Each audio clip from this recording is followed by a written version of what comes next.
All right, everybody, let's get started. My name is John Seidel. I'm the director of the Soswi-Hawk Southeast Asia Center here at the LSE, and it's a real pleasure and privilege to welcome Professor Nicole Croteau, who's here from the University of Birmingham, to talk about beyond disinformation, toxic positivity as influence operation. Before I introduce her properly, a few sort of mundane housekeeping points to mention.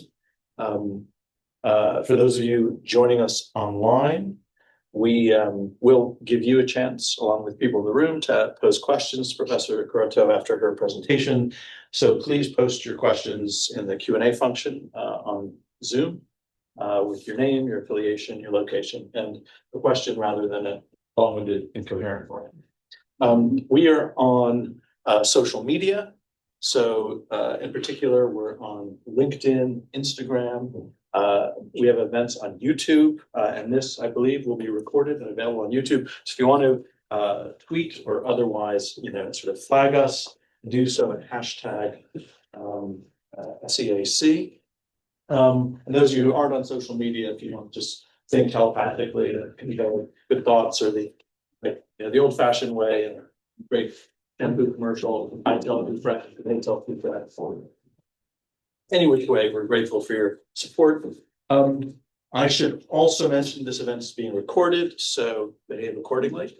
And I should also finally mention that we have a continuing series of events over the weeks ahead.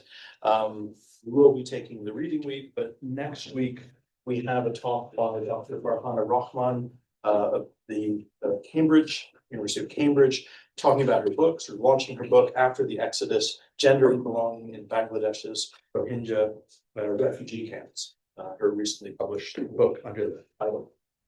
Okay, so without further ado, it's a real pleasure and privilege to finally meet and introduce Professor Nicole Croteau, who single-handedly has transformed the study of the Philippines in the UK by returning to these benighted isles after years in exile in down under in Australia. She's really one of the most prolific and certainly one of the most preeminent scholars of Philippine politics. She's the author of Democracy in a Time of Misery, From Spectacular Tragedies to Deliberative Action, published by Oxford University Press in 2019. She's the editor of the Duterte Reader, critical essays on Rodrigo Duterte's early presidency, published by Cornell Southeast Asia Program in 2017, one of the best set of essays available on the Duterte phenomenon. She's a co-editor of Research Methods in Deliberative Democracy, published by OUP, Oxford University Press in 2022, and before that, co-editor of Power in Deliberative Democracy, Norms, Forms, and Systems, published by Palgrave Macmillan in 2018. She's professor of democratic governance in the School of Government, University of Birmingham, and we're lucky to have her here and to have her back in the UK. So please join me in welcoming her for today's talk.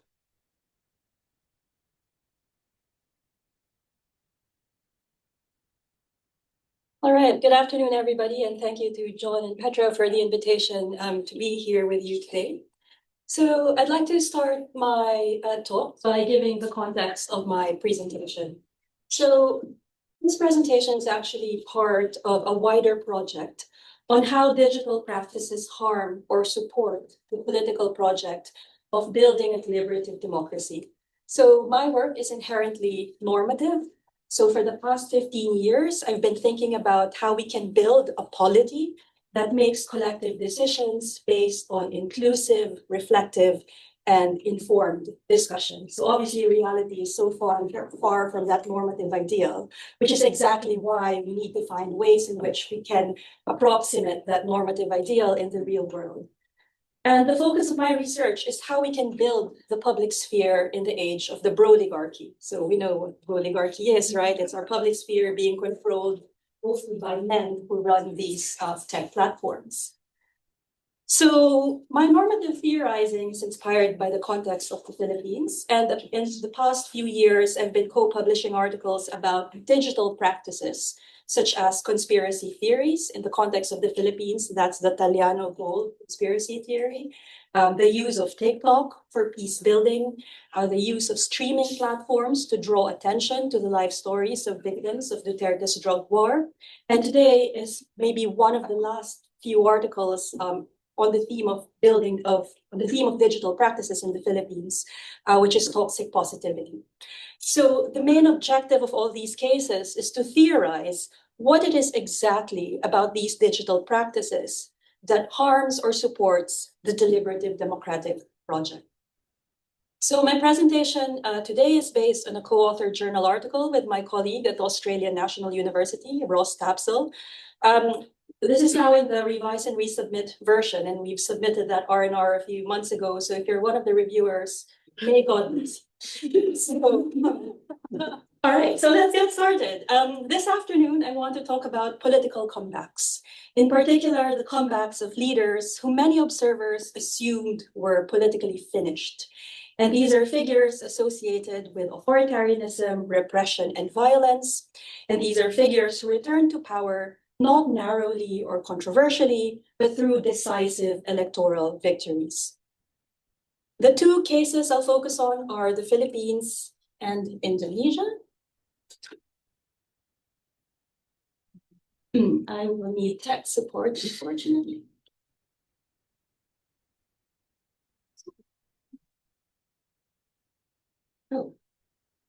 Oh, fantastic.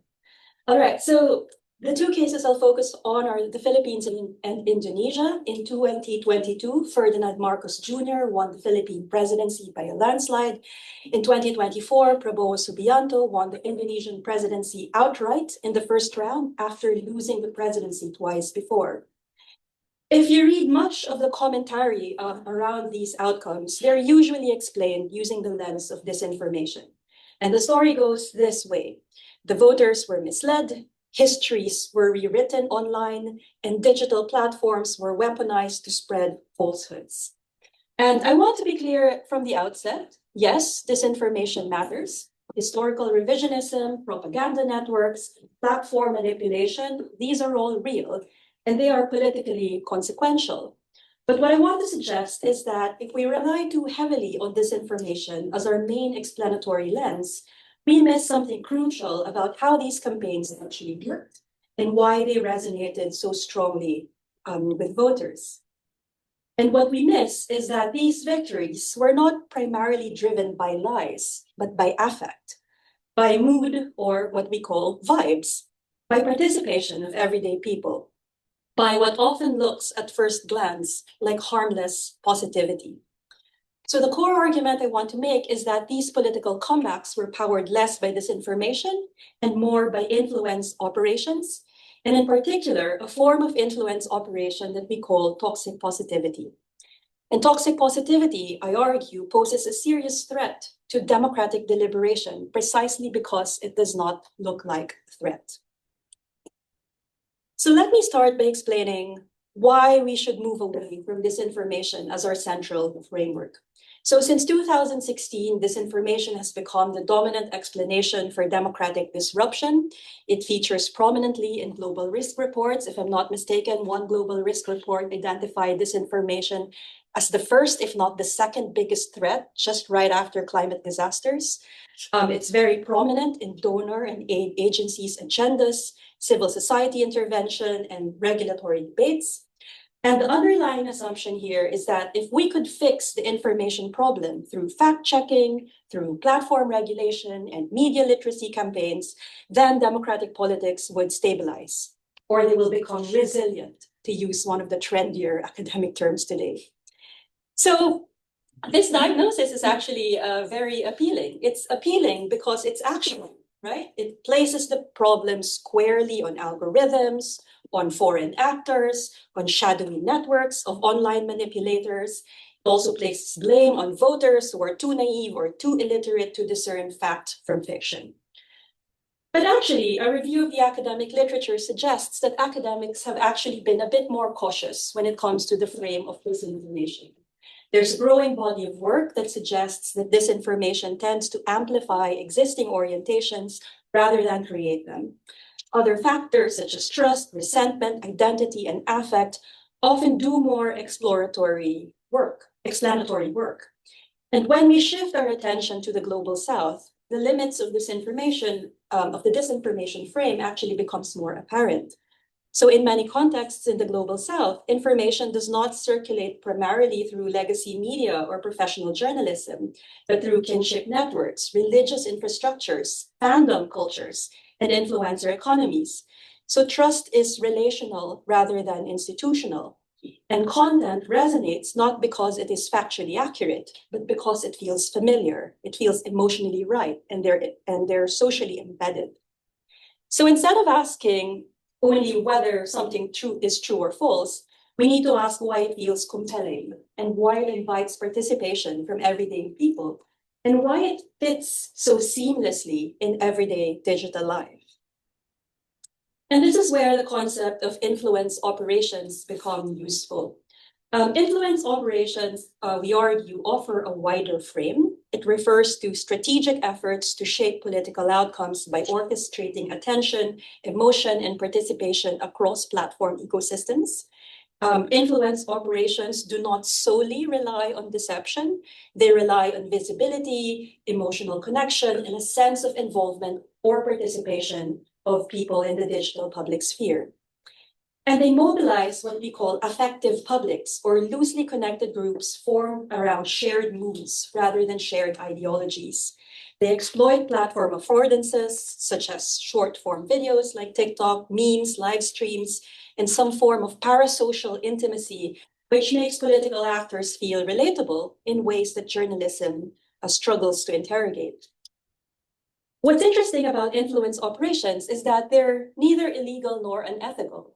They operate in the gray zones of campaign finance, of platform governance, and cultural norms. And I think this is the most important point. Rather than distorting the factual basis of public deliberation, they reconfigure the emotional and participatory conditions under which public deliberation happens at all. Which brings me to toxic positivity. So outside political science, so we're talking about sociology and psychology, toxic positivity is a well-established concept. It refers to the valorization of relentless optimism, right? The insistence on staying positive, of moving on, of letting go, the delegitimization of anger, grief, or critique, right? So if you're on Instagram, you see these influencers drinking green juices every morning, people who tell you that you will be cured of cancer if you just think positively. Obviously, we know the hashtags, good vibes, positive vibes. So this is very much alive in digital cultures. So it's familiar in workplace culture, in wellness discourse, in self-help rhetoric. Arlie Hochschild calls this bright siding, where structural problems are reframed as matters of personal mindset. And what we argue is that toxic positivity has become a political strategy, particularly in digital campaigning. As a form of influence operation, toxic positivity uses uplifting narratives, humor, cuteness, good vibes to obscure political legacies and suppress critical discourse, all while appearing benign or generous. And most importantly, toxic positivity does not tell people false things. It tells them comforting things. So based on our analysis, toxic positivity undermines deliberative democracy through three mechanisms. First, it is using some form of affective smoothing. Second, it sanitizes political failures and historical violence. And third, it suppresses dissent through social stigma rather than coercion. So in the next part of my presentation, I will talk about how those three mechanisms of toxic positivity applied to the cases of the Philippines and Indonesia in their latest presidential campaigns. So let me start with the Philippines. In 2022, Ferdinand Marcos Jr., the son of the late dictator, won the presidency by a landslide.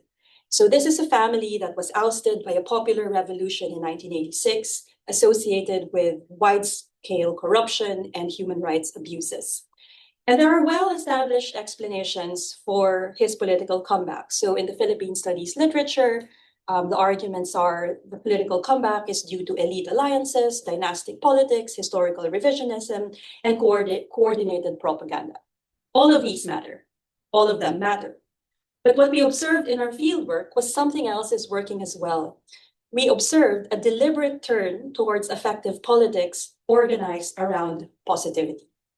So when I say our fieldwork, when I talk about the Philippines, I actually mean my fieldwork in the Philippines. And when I say our fieldwork in Indonesia, that means my colleague Ross Napsel's fieldwork in Indonesia, just to be clear. But it's a collective we, because it's a collective paper. So the Marcos campaign made a strategic choice to avoid confrontation. So for example, he refused to participate in debates. He avoided high-risk journalistic interviews. Instead, the campaign leaned heavily into what supporters explicitly called good vibes. So the picture that you see on the left hand of your screen are screenshots from his vlog. So for example, during the campaign, he made time to play with gamers. Mobile gaming, basically, and really speak to that very niche community of online gamers. He used the affordances of YouTube talk shows like Fast Talk with his son, right? So the point there is this deliberate move towards more lifestyle influencer type content. So the first mechanism at play here is affective smoothing. So rather than engaging the historical grievances that his critics put forward, the campaign emphasized healing, forgiveness, and moving on. Politics was framed as a matter of mindset, of individual mindset, that national progress actually required letting go of people's resentment and negativity. We observed that this language was actually reinforced through religious language. So in interviews with evangelical supporters, we heard references to biblical teachings about loving one's enemies and overcoming hatred. Political critique was framed as emotional or spiritual immaturity. Influencers also played a key role in this. Lifestyle and wellness influencers praised Marcos Jr. for rising above negativity. His refusal to engage critics was framed as emotional discipline and dignity. And the effect was to turn structural injustice into a personal emotional problem. If you're still angry about martial law, the implication was that you can't move on, you're stuck in the past, improve yourself. The second mechanism is sanitization. Opposition groups circulated archival images of Marcos Jr. in military uniform during the 1986 uprising, symbolizing elite excess and power hungriness, attempting to provoke historical reckoning. That campaign by opposition figures was responded to by the campaign not with arguments, but with escapism. So the digital content of the Marcos campaign mirrored influencer cultures of family vlogs, game challenges, and light humor. Videos featured lie detector tests with trivial questions, party games, and intimate family moments. A vlog entitled The Three Ferdinands reframed the Marcos name through intergenerational charm and storytelling. And so what's fascinating about this campaign strategy is that they were not attempts to deny history outright. They were attempts to make history irrelevant. Politics was recast as lifestyle content, and supporters described themselves as fans, not citizens. The language we repeatedly encounter in our ethnographic work was the campaign was fun, and it was all about good vibes. So in this environment, the critique against the Marcos campaign is not an act of of truth-telling for his supporters. It actually appears as critique that spoils the mood, which was not accepted at the time. The third mechanism is suppression, but suppression not through censorship, but through social stigma. So Marcos Jr. repeatedly called for respecting others' choices and maintained dignified silence. On the surface, this sounded like civility, but in practice, it functioned as a way to shut down debate. So among his supporters, respect my opinion became a controversial endpoint as a way of disengaging from fact-checking or critical discussion. Influencers modeled disengagement as emotional maturity. Scrolling past disagreement on your news feed was a form of self-care. I kid you not, this is what we saw from influencer accounts. And critics were portrayed as bitter, angry, or overly invested in politics. When we observed door-to-door campaigning of the opposition campaign, opposition activists encountered resistance, and the resistance from the communities that we observed were framed in emotional terms. One of the grandmothers that I was spending time with during my fieldwork said, why are they disturbing my peace? I'm right here in my own home, having quiet time, and these opposition campaigners are disturbing my peace. So the result was passive pluralism, in which opinions coexist in the Philippines, but they were never interrogated. They were never in discussion. Elections became an aggregation of private feelings rather than moments of collective reasoning. So this is basically the ways in which these three mechanisms of toxic positivity operated in the Philippines. Let me now turn to Indonesia. So Prabowo Subianto is a former general accused of human rights abuses. He's the former son-in-law of the dictator Suharto. He lost the presidential elections in 2014 and 2019. He first ran as a hardline nationalist and then later as a figure allied with political Islam. But in 2024, he finally won, decisively actually, after reinventing himself.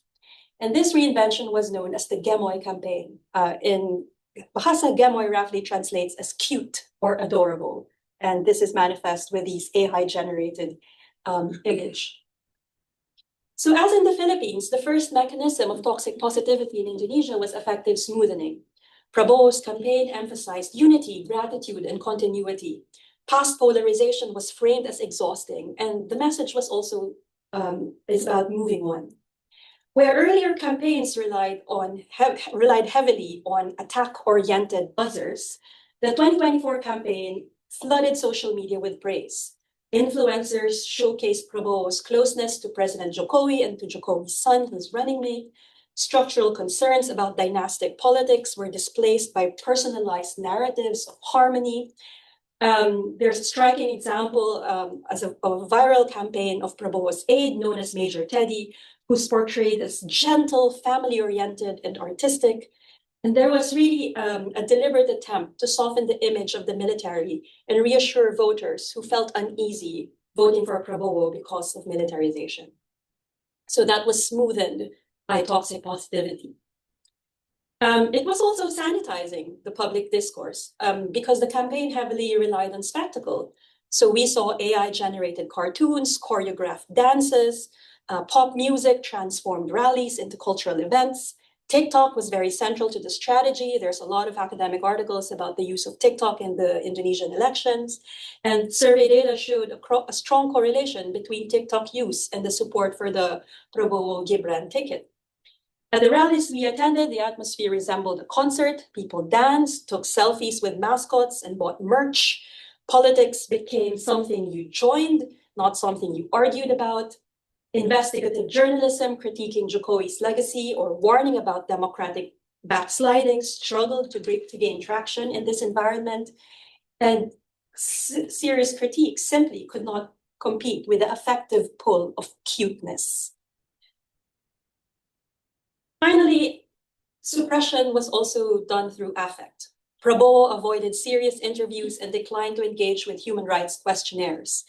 In debates, he often infused tension with humor and dance moves, which were then clipped and circulated as viral content.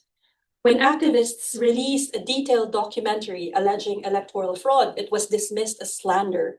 Its length and seriousness and critical tone stood in stark contrast to the Gemoy campaign's lightness. So in this context, dissent appeared aggressive, divisive, and out of touch. And once again, suppression of dissent happened differently. Dissent was not banned.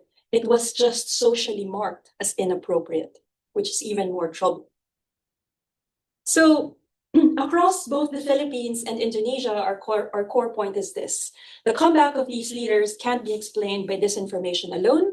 In both countries, journalists, civil society groups, and fact-checkers prepared for elections that they expected to be dominated by fake news, hate speech, polarization, and foreign interference, right? So if we take ourselves back 2022, 2024, the stakeholder community, the civil society community were really bracing themselves for an election campaign similar to what was the case in 2016 in the Philippines, right? A lot of disinformation, a lot of hate, a lot of aggression.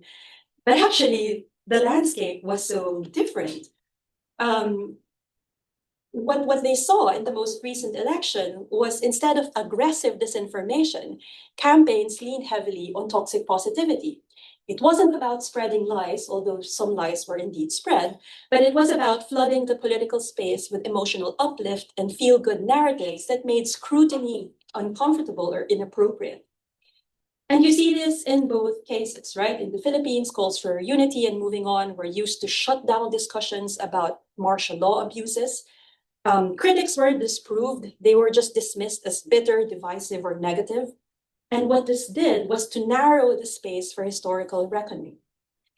In Indonesia, the Gemoy campaign used dances, cartoons, and humor to soften Prabowo's image and blur his long-standing hostility to democratic processes.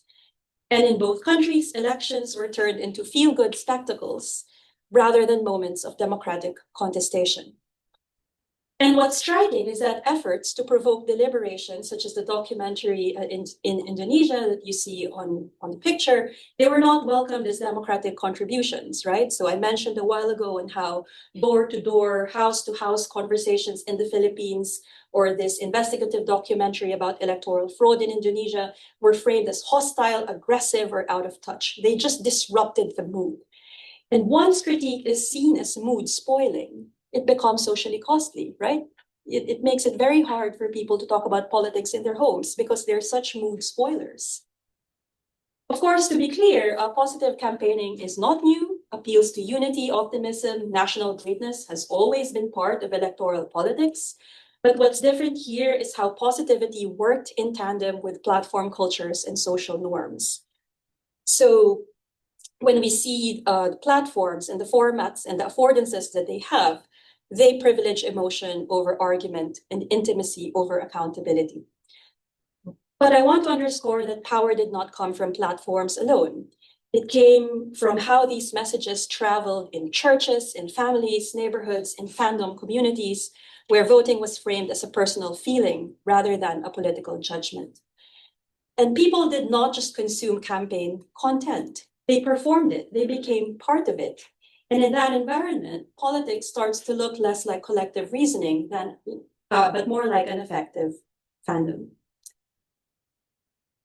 I think this is important to it's important to mention as well that toxic positivity meets its limits once candidates were in power.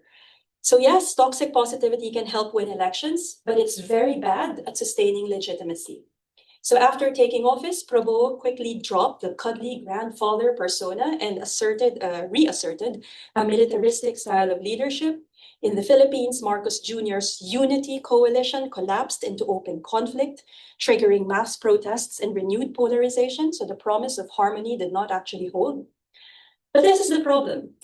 The policy problem is that we are still fighting the last war.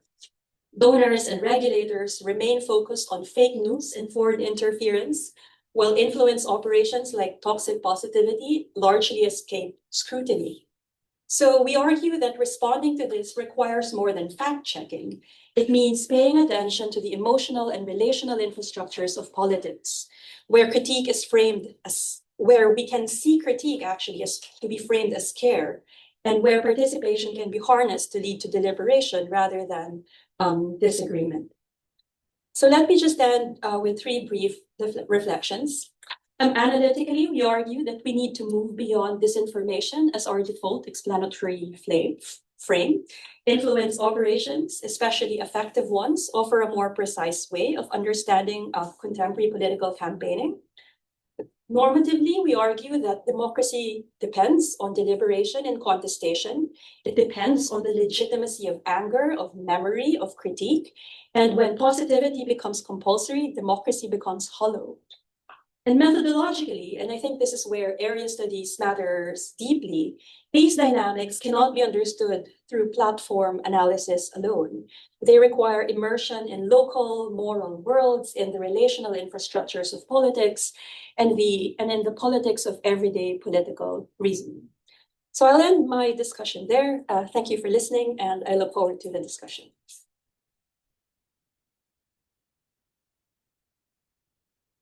Many thanks for a brilliant talk. Let's open up for questions. I'm going to abuse my position as chair and ask a question in the then shut up.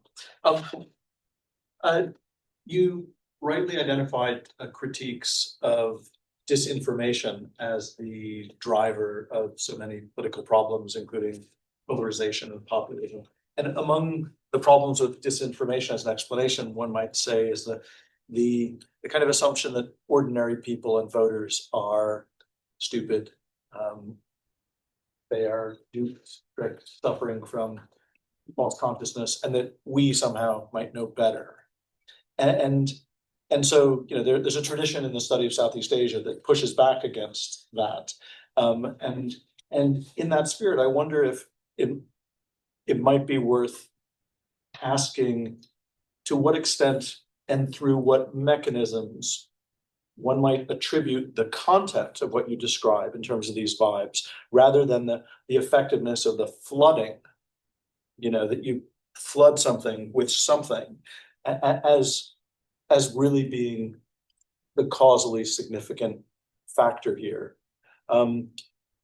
In terms of enabling conditions, might it not be significant that you have, a moral relativism accumulated by voters after the years of Philippine and Indonesian democracy that followed dictatorship? A moral relativism in which voters are well aware of the prevailing patterns of corruption and abuse of power in politics, and therefore, but also that these are two candidates who were elected with just overwhelming advantages in terms of incumbency. They were going to win anyway, one could say. One way or another, they were going to win, given what sort of coalitions and forces were behind them. And therefore, in terms of ascribing causal significance and force to the content of this style of campaigning, could one make an alternative case that it's the flooding of something, that this was just enough, that they had enough space and they had enough advantage to flood the zone with fluff of one kind or another. And it was whatever they flooded it with that sort of neutralized and kept people, out of the zone or in their zone. Sorry, so do I understand your setup correctly, that these are politically formidable candidates in the first place anyway, and what they have was the capacity to flood the public sphere with certain messages? Right. And the content of that message matters less than their capacity to flood. The content is really just making people more, more comfortable with an inevitable, and with all the bandwagoning effects that are crucial for machine politics in general, and in these two polities in particular. Yeah, I think obviously I'm not as familiar with the Indonesian case, but reflecting on the Philippine case, I think one of the findings when it comes to money politics in the Philippines is it's never just about money. We've seen a lot of political candidates who had far larger machinery at the start of the campaign, but not get the message right?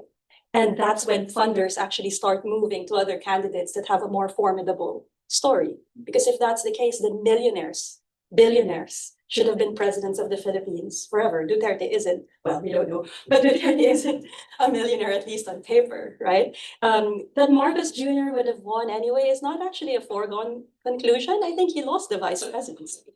So it's not a given. So I think there's something, I'm not attributing causal mechanisms, of course, I'm a proper ethnographer, that's not what I do. But certainly there is something to be said about that political campaign decision to disengage, to highlight the positivity of the historical legacy. And it has consequences actually to the way Marcos Jr. governs now. Everyone or pundits are actually saying that, see, all our fears were not realized. He's not a dictator, right? He's a technocrat like his father. It gives that narrative continuity, right? So there's something about that collective storytelling, I think, that's giving a narrative architecture that gives meaning to politics today. And I don't think that's nothing. I don't think you can reduce that to money, right? Because if it's all about money, then the richest candidate in previous elections should have won the elections. And that's not the case, at least on a presidential level. More questions? Hi, thanks for this. And I think an interesting part of the presentation that I was looking into is sort of the after effects of such, toxic positivity campaign. And an interesting thing is how the Philippines and Indonesia sort of diverge in terms of the aftermaths of such campaign, because within Indonesia itself, we see that the first 100 days of, Prabowo being in presidency, there is this sort of shift, very radical shift from toxic positivity, so to speak, to toxic negativity, which we can sort of see that there's so many people sort of now just not trusting democracy in Indonesia, not trusting the government. And in fact, now it's very hard to gain that momentum of positivity back from the government. So the question really is, speaking with what John was saying, there's this norm that the argument's always been citizens around Southeast Asia are just, they're stupid and they can't really sort of realize that this is all part of the campaign and performative sort of campaign. Do you think that people will eventually realize, after such a positive campaign, now we see a big trajectory in such a negative campaign on the government, and perhaps everybody starts to realize, oh, maybe, those campaigns were all just campaigns after all. And, now we see there's an uprise in distrust, uprise and criticism that is hugely accepted now, in Indonesian politics. So I just want to know, whether the trajectory is sort of linear in the sense that, such campaign will always lead to, a radical shift to very negative effects, or you can actually see that this campaign continues and people will just keep thinking that this is the reality. Yeah. I think what I didn't really underscore in my presentation was that these campaigns is not a top-down campaign of a group of PR people in a boardroom saying we will do toxic positivity and it will brainwash everybody. I think what's really interesting about the nature of digital campaigning now is it's more participatory. Not in a positive participatory democracy sense, but we can even speak of participatory disinformation. Like, yes, there is that architecture created from the top, but it also has resonance at the bottom, right? So if we talk about influencers who supported Prabowo, for example, the Gen Z influencers who literally cried on TikTok because Prabowo apparently was bullied by the other candidates during that debate. Some could say they were paid, but the virality of that, you cannot pay literally everyone who reshared that, right? Fine, there are buzzer networks, but that can't be reduced to that because there is resonance, right? There's cultural resonance of how dare you attack an old man? You should be respecting an old man. So I think that's one response to a part of your question, that it's not really a top-down kind of campaigning. In media studies, it has long been the hypodermic needle theory has long been debunked. That means when it comes to media effects, it's never just the case of a group of people has this message, they flood the space with these messages and people will believe it. No one talks about that in media studies anymore. It's more relational, it's more interactive, that no amount of message can flood social media if it does not resonate, if it does not make sense in the world making of everyday people. Which brings me to the harder part of your question, actually, in the sense, because if I understood your question correctly, will people finally realize that it was just a campaign, right? I think the trouble with framing the question in that manner is we think that as individuals, there's always moral coherence with the way we make sense of the world. I believe in climate change. I fly a lot, right? Does that make me a hypocrite? No, it makes me human, right? And I think we should apply that same standard when we think about people who did not go to the LSE or did not have formal education. It's unfair to expect moral, ethical coherence with everyday people, right? We make our moral decisions based on our lived experience. And at that time, and actually we heard this, at least in the Philippines, we heard this from some journalists as well. They were saying, people were so tired from the Duterte regime, hearing about all the killings. So now we just want to chill out, right? We just want to relax. And Marcos is bringing that. We just want to watch his vlogs. I want to be his friend. And then, of course, you will engage them with a rational, deliberative world making of, so why don't you vote for Leni Robredo? She's a better candidate. No, that's not what we need. We want to relax. We don't want to get into an argument, right? So there is a world making that's going on there that's in tune with the mood. So actually, when I use the word vibes, I'm not being flippant.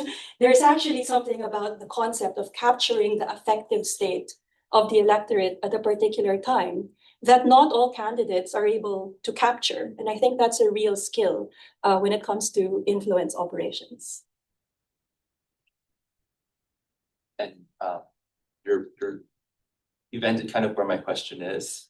So the literature on Filipino psychology and on Filipino values, kapwa, tagnanoob, and bahala na, premise how smooth relations, forgiveness, toxic positivity are the core fundamentals of the meaning of Filipino psychology. So one question could be, how does the 2022 Marcos Toxic Positivity campaign help us understand, and this may be your work with Pat Evangelista in 2016, how dark and disruptive the Duterte campaign was to Philippine politics as a rupture? Maybe we can also turn maybe to the 2010 presidential election, where how does Marcos maybe and toxic positivity reveal something about Filipino voters, the Filipino electorate? And does toxic positivity allow us to return to a condition of the state of Philippine politics and then exceptionalize Duterte's negative politics?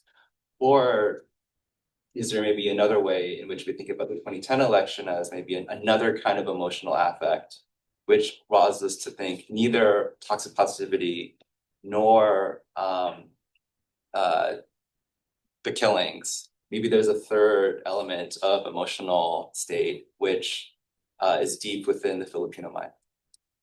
Yeah, that is an elegant question. I think I will start by saying we shouldn't think about it in binary terms. If it's not toxic positivity, it's toxic negativity. That binary works with a comparison of the 2016 Duterte hyper-negative election to the overly positive Marcos election in 2022. That binary works. But I should also emphasize that toxic positivity is one of many influence operations, right, that occur. It could also be historical revisionism, right? Creating all of these false YouTube videos talking about how the Philippines was the greatest country on earth during martial law, right? So that's also outright lies, right? So that's also a form of influence operation. So I think that's the first part to the question. It's not a binary. It's not either we go back or go forward with either positivity or negativity. There are also adjacent affective states like hope, for example, or renewal, right? It's renewal that also looks back. So that's also a possibility.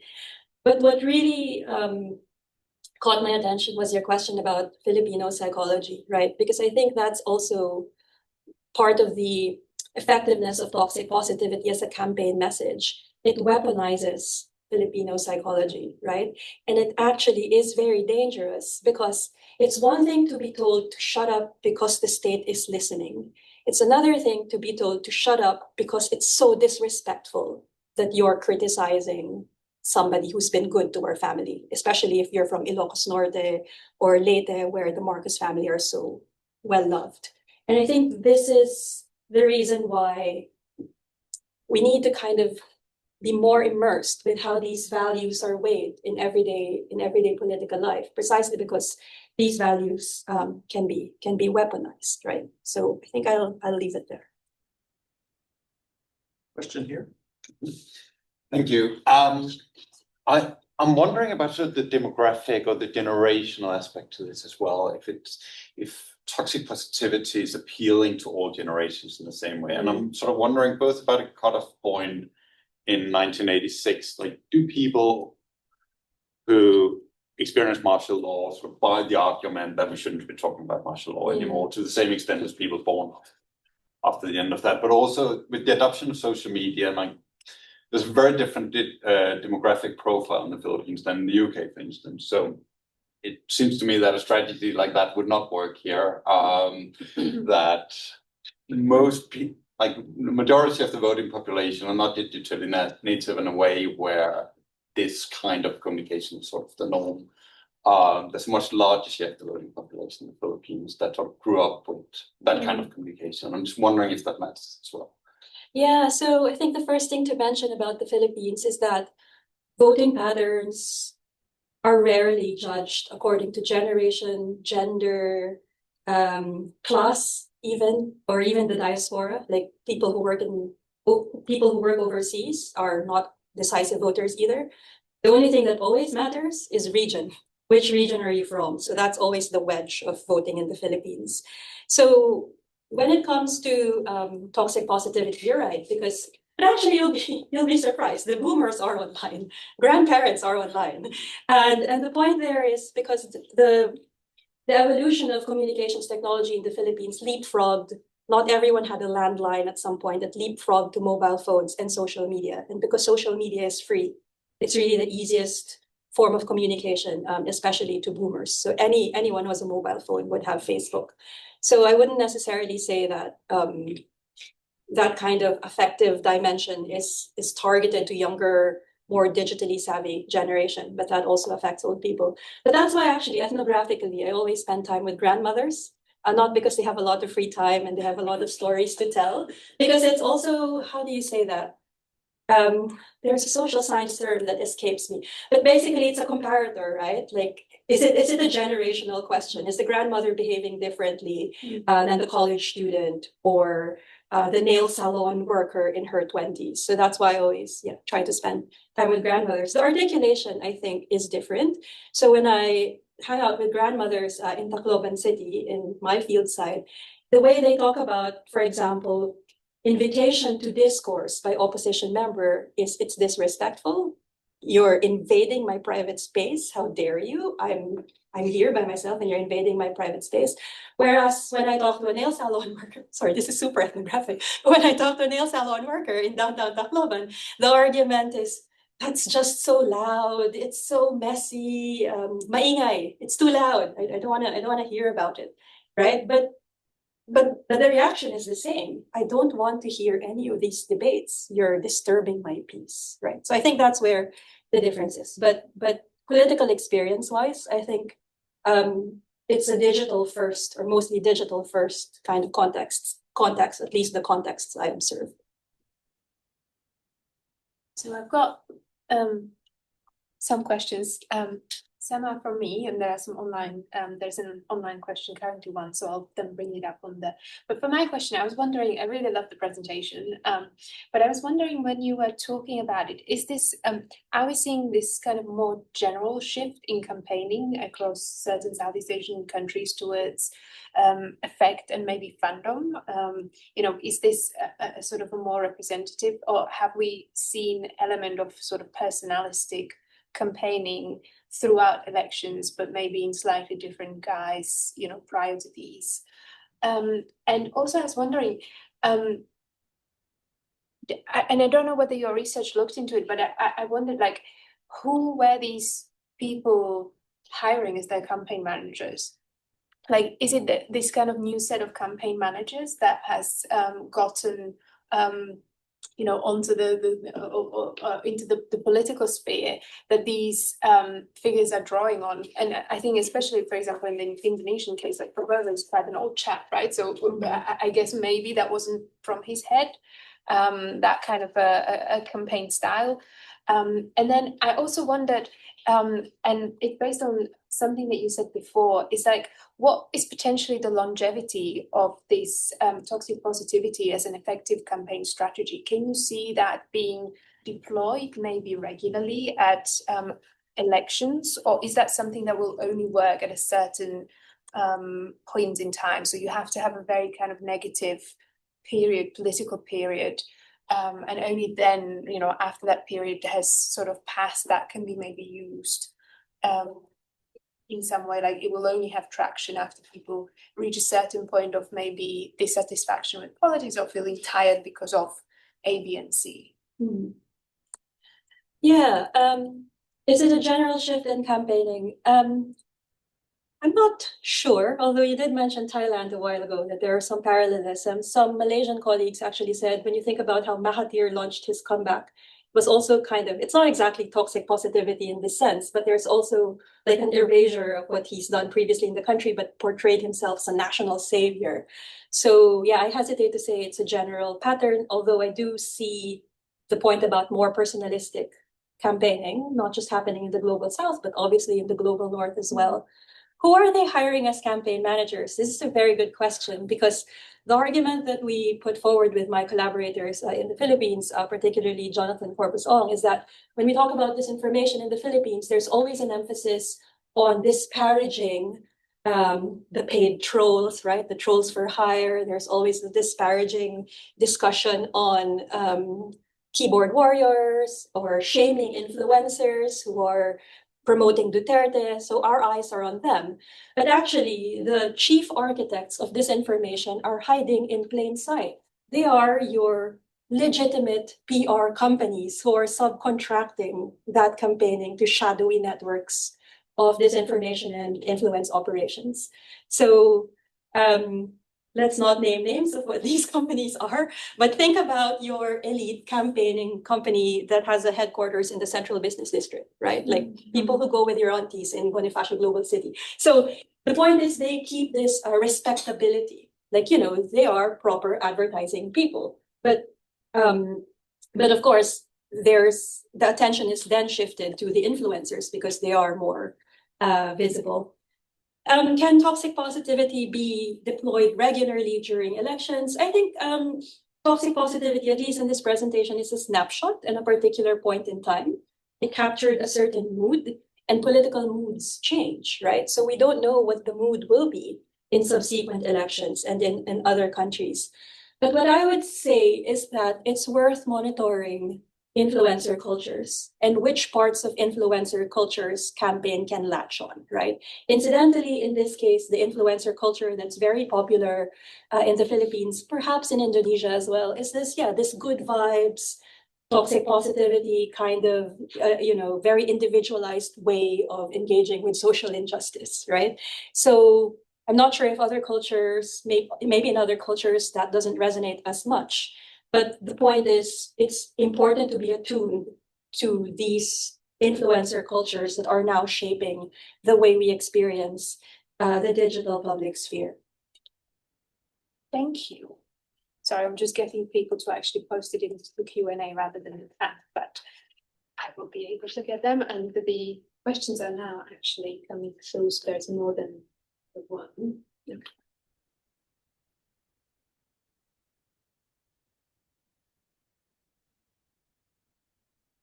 There could be a third one popping up, so are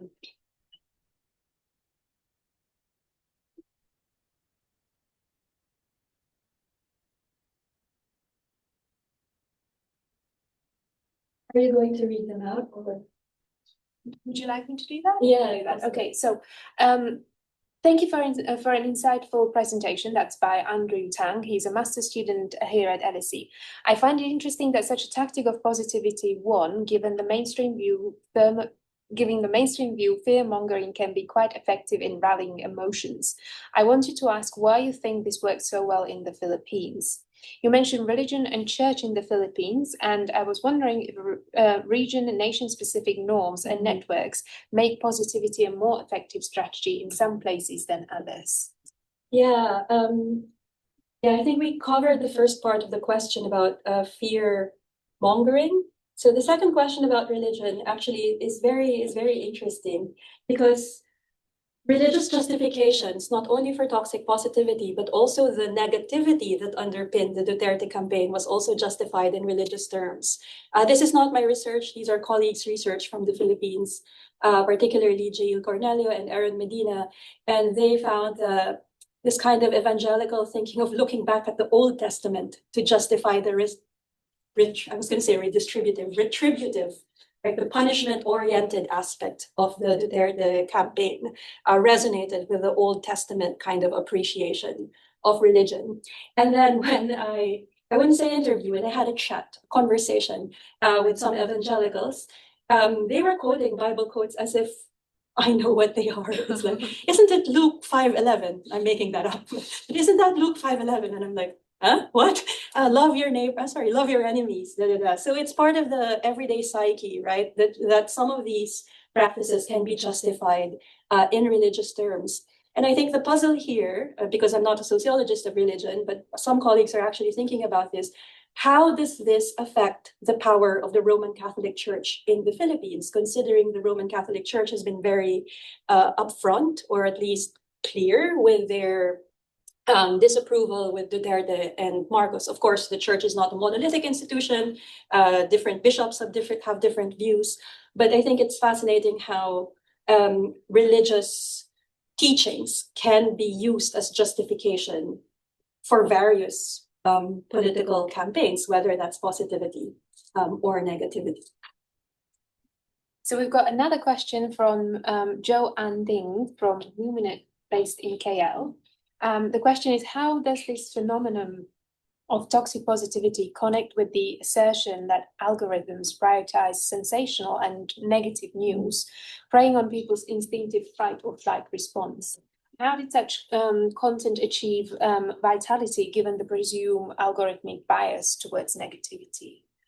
If Joan is a media studies scholar, I'd like to get her input as well, because the literature is contested, right? Like the early literature in media studies say that there's actually algorithmic bias towards positive stories, right? That's why early Facebook was all about likes. It's just positive emotions, and positive stories actually gain more traction. So that was also why the Barack Obama campaign was very positive, because that gains traction on social media. But I think now, because the algorithms are kind of really micro-targeted, right? It gives you what you want, right? So that's probably why toxic positivity appealed to many people, because if people's algorithms are mostly driven by influencers who are positive, then you also get the positive messages of the Marcos campaign, and presumably the Prabowo campaign as well. But you are from Luminate, so you know this, what the algorithmic biases, if there's a general trend for algorithmic bias now, whether it's negative content or positive content. Would love to hear your thoughts. Great, thank you, Nicole. And then the last question that we have on the list is by Zygmunt Fletcher from University of the Philippines, Tacloban College. I'd like to ask if the reception of this toxic positivity as a campaign approach has a gender element to it, since both samples, Philippines and Indonesia, are men. In the case of Philippines, do you think this approach would have worked with the Pink movement run by Robredo supporters? Yeah, good question. Yeah, sorry, my presentation is so gender blind, right? I think the masculinity component is more prominent with the Prabowo campaign, right? Former military man, and the portrayal is the grandfather, the cuddly grandfather. So there's certainly this gendered element there that really shifts the general to the grandfather. So certainly, Marcos Jr. actually, I wouldn't say his masculinity was kind of the focal point of the toxic positivity. He was portrayed as a family man, playing games with his supposedly heartthrob sons, one of whom went to the LSE. So no offense. So the point here is the portrayal of the family, of the acceptable family, the family you want to hang out with, right? That was the portrayal. Could it work in a female run movement, or sorry, a female centered movement? I'm not sure, because if you look at influencers on toxic positivity, a lot of them are women, right? They're the ones who do my day in the life as I went to yoga and I had matcha and I got cured from cancer. That kind of storytelling. I make fun of it, which I really shouldn't, because if there is one learning that we should actually take away from the last US election, is the importance of these influencers, these female podcasters, because of their ability to do intimate storytelling, right? Like people like Alex Cooper, for example, right? Bring the politician not in your living room, not in your television screen, on your ear, while you're on the train, while you're walking to work, right? So I suppose, yes, I wouldn't, to Sigmund's question, I wouldn't necessarily say it's toxic positivity per se that could work with a movement run or centered around women, that maybe some form of influencer culture that is gendered, that is feminized, that can be harnessed for positive rather than negative democratic outcomes might work. Questions? Thank you so much for the presentation. It was really engaging. My work also peripherally around this kind of effective atmospheric nationalistic celebration in Vietnam. And so I think also related to Petra's earlier questions, I do wonder if you have any kind of like theoretical link between your concept of toxic positivity, but also its centering of spectacle and spectacular figure to the more communist, all the, like Mao, Ho Chi Minh, Stalin, also the recent days, contemporary Xi Jinping and, the rising figureheads in Vietnam. If there's like a more theoretical conceptual link to that aspect of the political sphere. Yeah. Obviously, I don't know the context. John knows this context, obviously, but I would say I would maybe stick to the main argument of the presentation, which is to look at influence operation, right, rather than standard tropes of disinformation. So what I can offer as a theoretical concept is how some seemingly benign forms of digital cultures and online engagement can actually amplify certain messages to the benefit of certain people. So I encourage you, when you think about these regimes, to move away from the standard template of propaganda, of top-down, this is the message, it spreads, people believe it, to a more reciprocal, more participatory kind of production of content, and what effective states are being mobilized by such content. I know very little about the Chinese context, but some journal articles actually also say that argument holds, that it's not just a message that the Communist Party disseminates, but actually it also has organic engagement with people. They amplify it, they build on it, and they also weaponize it to make the situation more confusing. So yeah, that's probably one way to look at it as well, like seemingly benign practices that are more participatory in nature rather than the top-down construction of propaganda. Sorry, yeah. So thank you for your presentation. I think this really helps understand, especially I'm from Indonesia. But based on your findings, do you have some kind of suggestions for like the future opposition? Because for Prabowo, at least he will run again in 2029 for sure. Like, do you have some kind of like, is it just toxic positivity must be fight with another toxic positivity, or what kind of, like, how does an opposition to such strategy makes like design their campaign to fight this kind of toxic positivity basically? Yeah. Thank you. Yeah, so obviously I don't know how to structure campaigns. I couldn't advise on whether you need toxic positivity, fear mongering, conspiracy theories, or whatever. But what actually I would suggest is, for any credible opposition movement, they need to take digital culture seriously. Because at least in my work, when I talk to some people in the opposition and civil society groups, there's still a cringe when you say, like when they say, oh, that means I have to go on TikTok. Yes, girl, go on TikTok, right? There's still a cringe of, oh, I have to go on Instagram. This is the digital public sphere now. And I think the sooner the opposition embraces the fact that this is the battleground now, the better. And the sooner we realize that actually the sources of information are more dispersed and speaking to more niche communities, the better. So, I mean, I'm just thinking of the context of Australia, since that's where I worked in the last 12, 15 years.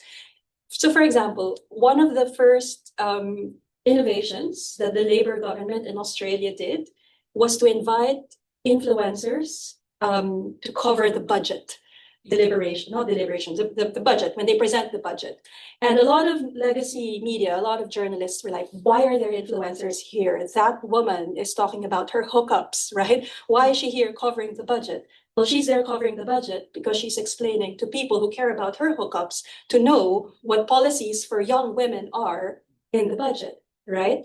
The sooner we realize that, yes, they're not journalists, but they are doing something in the digital public sphere and we need to engage them, I think the better. So we just, I think, need to not necessarily say influencers are the new journalists. Of course, journalism is important, but this condescension, I think, needs to go away and embrace how platforms where young people are, where old people are, that's where the battle is. And yeah, so I think I'll stop there. Please we have time. I would like to bring in the tech companies into the picture, right? Because if the battleground is on social media, I think you only have so much power, right? I'm drawing parallels from Rohingya incidents because a lot of civil society groups have done so much before 2017, but social media, these companies practically did nothing, right? So I think you are fighting in the battle. Actually, whose ultimate control is in Silicon Valley, right? So can you bring in these people and talk a little bit about the dynamics that they play in this battle? Yeah, absolutely, right? Like the public, there's something distinctive about the public sphere in which we live now. It's a privatized public sphere, right? It's not the town square, it's not the parliament, it is owned by Silicon Valley. And actually in my work, this is how I contextualize it. Politics functions in the public sphere owned by the oligarchy, right? And that's problematic. So it is certainly important to hold Silicon Valley tech bros accountable into how they structure our public sphere. But I think the power is also limited to a certain extent because the messages that circulate on social media will not resonate if it's not reflected in people's lived experiences, right? So I'm just a bit hesitant to simplify or overly account or give too much power in our interpretation for the role of these platforms because it's always connected with people's everyday lives, whether these messages resonate or not, whether something goes viral or not, right? So it has to be a two-way thing. But I think I should also say something about how the battleground is now social media. I think that's also maybe so 2016 to say that politics is now, the battleground is now social media. So the literature has also now moved to network media. So here we're talking about WhatsApp, Telegram, right? All of these private channels, which are much harder to monitor, right? Because it's all supposedly private. It has no it can have moderators, but it's more niche and targeting particular communities. So I think that is, I suppose, the bigger fear now, right? How we make owners of Telegram, of Signal, Line accountable for future campaigns. Many thanks for a super interesting talk, super interesting research, and for answering questions so thanks to all of you for participating, and we look forward to seeing you in future events. Please join me in thanking Professor Ferdinand.